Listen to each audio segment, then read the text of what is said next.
একটা সময় ছিল যখন আমি আমার মায়ের আশায় বসে থাকতাম যে কখন মা কিছু তৈরি করে দেবে আর আমি খাবো। আর এখন আমার জন্য পুরো ফ্যামিলি বসে থাকে কখন আমি বানাবো আর তারা খাবে। হ্যালো এভরিওয়ান, আসসালামু আলাইকুম। সবাইকে স্বাগতম নতুন ব্লগে। তো আজকে আমি তালের বড়া বানাচ্ছি আর আমার কিছু স্মৃতি মনে পড়লো, সেগুলোই আপনাদের সঙ্গে শেয়ার করছি। একটা সময় জানতামই না যে এই তাল কিভাবে ছিলতে হয় আর কিভাবে ডলতে হয়, আর সেটা দিয়ে আবার তালের বড়া তৈরি করা হয়।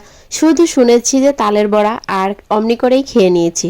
কিন্তু শ্বশুরবাড়ি আসার পর থেকে কিন্তু আমি নিজেই সবসময় তালের বড়াটা বানাই, কারণ আমি চেষ্টা করেছি আর আমি শেখার প্রয়োজন মনে করেছি। কারণ আমার আশায় তো আমার বাচ্চা, আমার হাজবেন্ড, আমার শ্বশুর শাশুড়ি সবাই থাকে।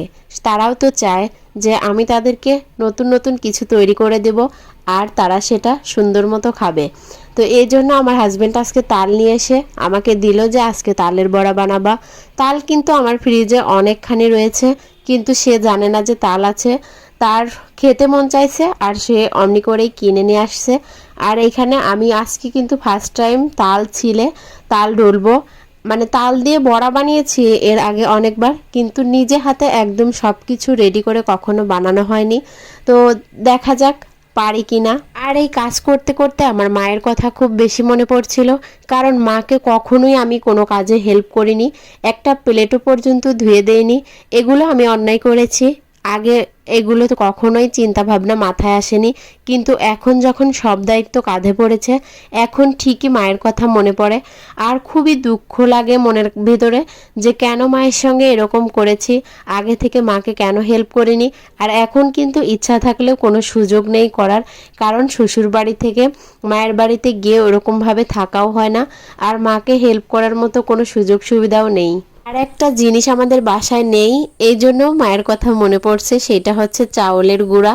আমার মা সবসময় চাউল ঢেকিতে পাড়িয়ে মানে গুঁড়ো করে আমাকে গুঁড়ো দেয়। আর আজকে আমাদের বাসায় একটু চাউলের গুঁড়া নেই, কিন্তু তালের বড়া খেতেই হবে সবাইকে।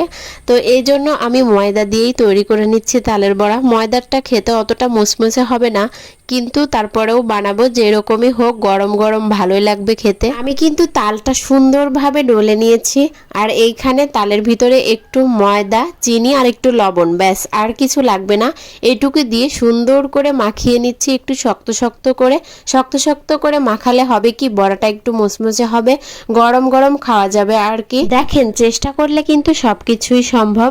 আর আমিও সেটা করে দেখালাম আপনাদেরকে, কারণ আমি আজকে মনের ভিতরে একটা জিদ করেছিলাম যে 2 দিন ধরে এই তালটা পড়ে আছে, শুধুমাত্র সময়ের অভাবে।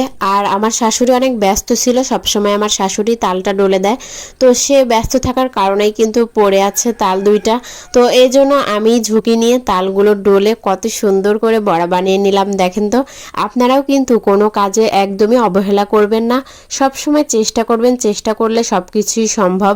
এদিকে আবার আমাদের ছোট্ট আব্দুল্লাহ বাবু, সে নাকি তালের বড়া খাবে না, কারণ তার নাকি তালটা গন্ধ লাগে।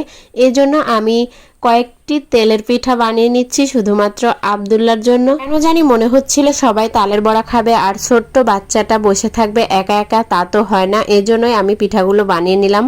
তো সবাই ভালো থাকবেন, সুস্থ থাকবেন। আজকের ভিডিওটি এই পর্যন্তই শেষ করছি। আল্লাহ হাফেজ।